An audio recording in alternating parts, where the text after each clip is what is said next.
I'm Sandy and I'm a volunteer. My name's Lisa, I'm a volunteer. Hi, my name's Darren and I'm a volunteer chef. Hi, I'm Heather and I'm from Panasonic. I'm Bob and I'm a volunteer for the food bank. I'm Tammy and I'm a volunteer. Hi, my name's Kelly and I'm a volunteer. I'm Andrew Simpson and I'm a young volunteer. Hello, I'm Eddie and I'm a kitchen volunteer doing the washing up. My name's Will and I'm the coordinating manager for the House of Bread.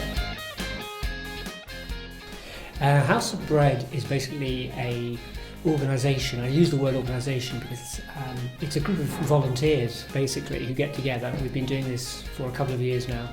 Who get together every Wednesday between the hours of 6 o'clock and 9 o'clock, and we put on a meal for all homeless and vulnerable people in Stafford who might live in Stafford homeless, or they might be what is referred to as sofa surfers. That's no fixed abode, but they move around from sofa to sofa.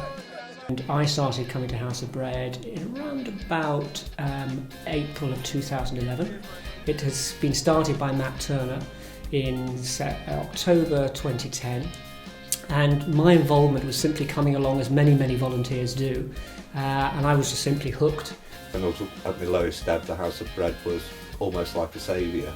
You come here and you get fed and that, and they help you out with toiletries, and they help you out with food and everything else.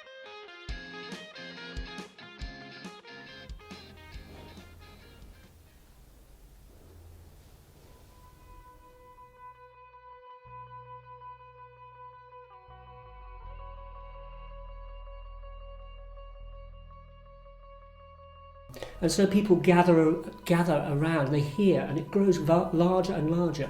So at the moment, I think we've got about 160 odd volunteers, some of whom are committed once a week, twice a month, once a month. It doesn't really matter, your engagement is at the level you want. And I think that's why we work so well, because basically you can come and do as little as much as you want. And when you are here, you are making a difference. It's a really liberating time. You come down, you park your world, and you just spend those 3 hours talking to people about their world. And after that, you'd think you might find it slightly depressing if it's been a difficult evening, but actually it's the most uplifting experience you can imagine. So there's something about that that really works for people. Spoke to Will, he was keen to get a couple of more chefs involved in it. I've had a career for 13 years as a chef and then moved into social care. I've worked within homelessness work beforehand as well. So I saw the advert and thought that's exactly what I've been looking for. Came along and it's just exploded. I work up at Stafford Hospital as a healthcare worker, and this sort of thing interests me. I have quite a passion for the homeless people, so I just put the time in whenever I can to help. I'm starting doing squares to knit blankets for the homeless. We want people to donate wool so we can carry on knitting. And there's a group of us that are in our houses knitting. I've been coming for the past 3 years as a guest, and now I'm a volunteer, paying back my time. Many years ago, my partner died suddenly, and if it wasn't for my mum actually giving me the money for the deposit for my first house, I'd be like the people we help. I would have been homeless. One of the reasons why I'm here. The other reason is it's just a fantastic place to be. Clothes Bank started really as a result of House of Bread's need to add on different elements, because people were coming to us either in clothes that were inappropriate for the season, or just simply wet, or just simply dirty. And so we started to get donations from people who would ask us for a list of essential items. But basically we provide sort of starter packs for people, so it's underpants, socks, male and female.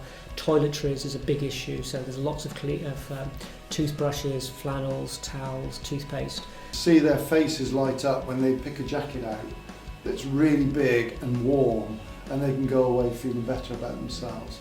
I think it's brilliant. And it does offer dignity and respect back to them as well, doesn't it? So.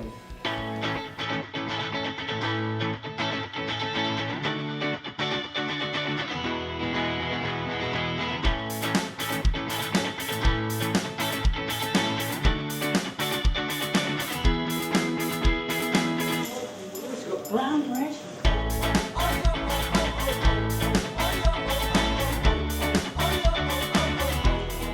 House of Bread, translated from Hebrew, is Bethlehem. Prepared in advance, usually no more than 24 hours before they serve, and then obviously kept refrigerated before it comes in and gets reheated. That's it, a lot of man hours at home.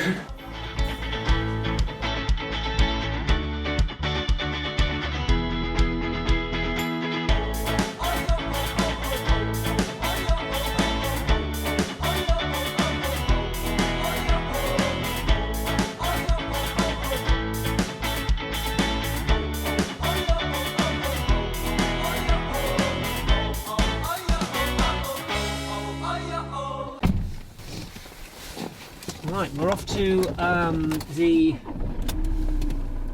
food bank down at Hale Zoe. We've linked up with the Black Country Food Bank only this last week. It's based down in Birmingham. They have around about 500 or 600 bags a week. We're currently on about 100. They operate a slightly different system to us because they're covering such a larger area. But what was quite cool was that actually what we're doing in terms of the food selection, the way we refer it and all the process is almost exactly a mirror of a food bank that's been established for a number of years. So we were quite pleased really that we were doing all the right things. We're here. Let's go meet Kelvin. Hello Will, How are you? All right. If we can spare any of the shampoos, the soaps, that sort of thing. In figures, we fed over 12,000 people last year. 12,000 people last year? Yeah.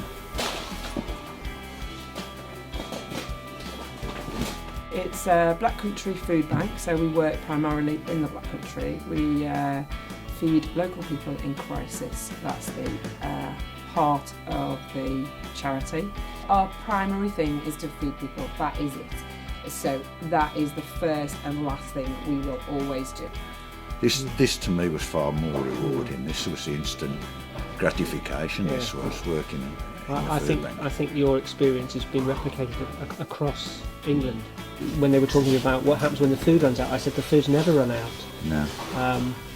And it doesn't. And it doesn't. Well, one day I'll come down here where it's warm. Don't hold your breath. Okay, so we're at Drummond Road and we're going to meet Jack and Pete, who are running the food bank for us.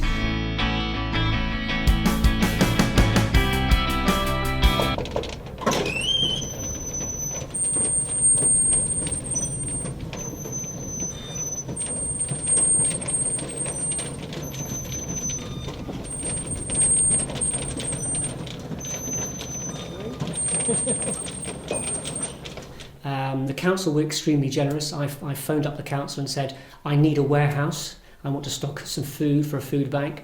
And so they found me some space. We have everything that you would get in a supermarket. That includes baby food right the way through to cereals and soups and everything in between. So yeah, we decided to do puns. So we got Soup Doggy Dog, Miscellaneous. Oh, and Veginal D Hunters somewhere as well. So that's 100 bags of food every week leaves our food bank. 50 of those will go to the House of Bread. And when we're down here, we put a loaf in from the bakery that we get all the bread from, put them in the bag. Somebody says, I want a food bag to take home. We pick one up, give it to them, and away they go. If you think about the contents of each bag, that's around about 6 tins, packet of biscuits, sweets, cereals if it's a family. And to be in a society and to be living in a country which is probably one of the most wealthiest countries in the world, and I am giving out food bags, it's a real wake-up call to people. Met my fiance here, well, met a lot of people here, my fiance mainly. He proposed to me on Christmas Day. She came that week and I asked her out. Well, not straight away, there was a bit nervous at first. I was feeling R in, and then I said to her, do you want to meet up the next day? And we met up the next day. My name's Alex, I'm 29 years old and I work at the House of Bread. I was a client first because I was homeless. I had nowhere to go. When I came here, I expected people staring at me, giving us grief, but he didn't. Everyone just me like I was a normal person. I think about 2 months after I became a volunteer, the love what I was given, I was wanting to give it back.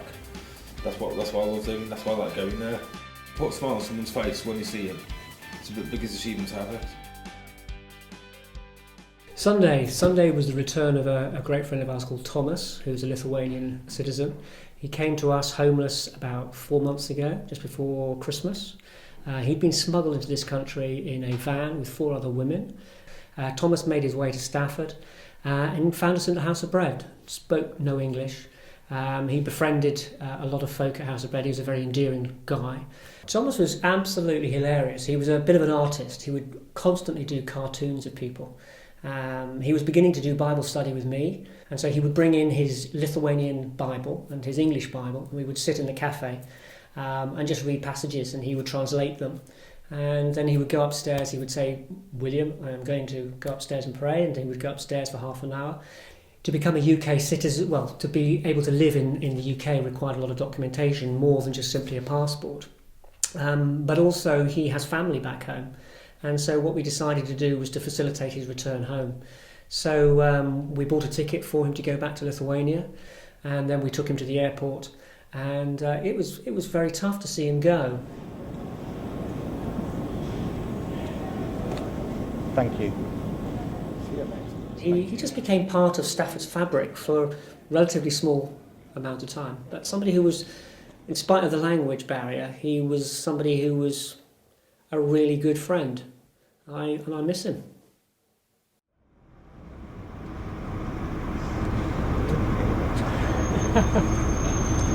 Thomas, thank you.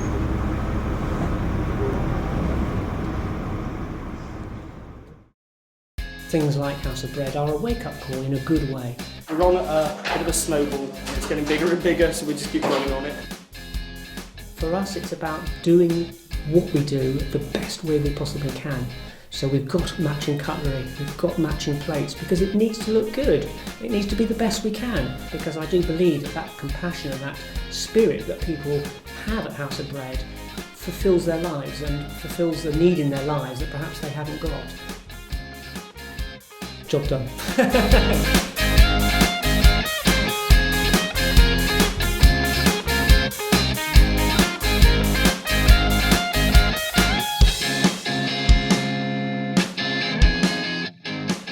I want to make cups of tea and I wind people up and I try and annoy people in nice ways.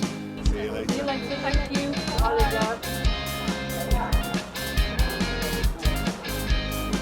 I try and sometimes create awkward situations.